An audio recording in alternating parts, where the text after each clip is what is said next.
Dali. Okay guys. Para tayo makakain ng almusal. At hindi naman tayo parang inadapil. Ay tayo magawa ng paraan. Para tayo makaluto. At para tayo may ilaman sa ating sikmura na kumakalam.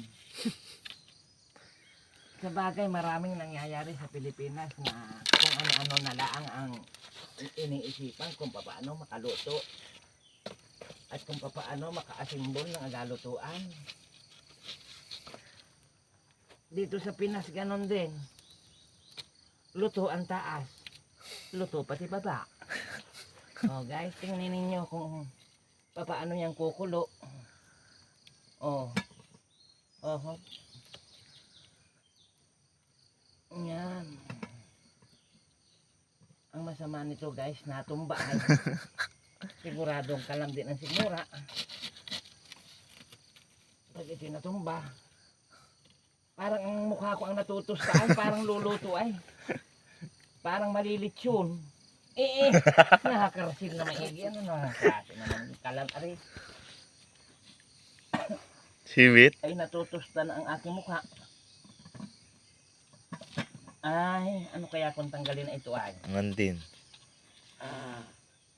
Parang malutong ang mukha ko sa init.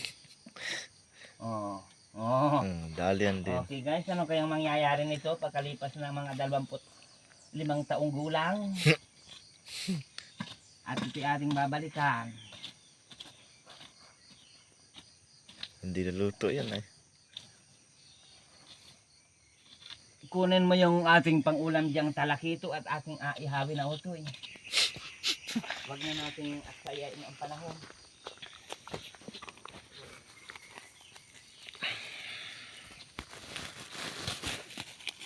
Talakito.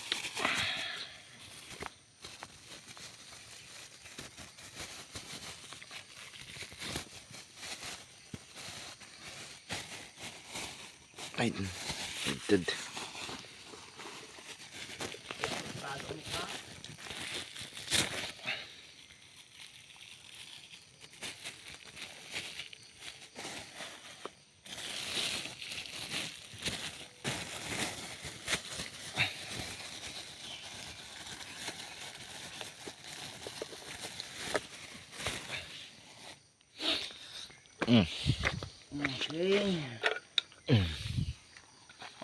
Okay mga guys.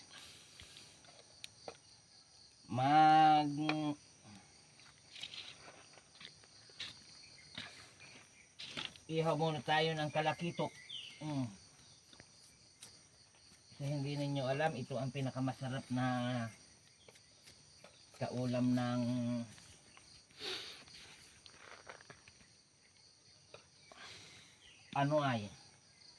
ng kala na bigas. Yung kala mo'y luto, kala mo'y hilaw. Yan yun. Masarap na masarap ito.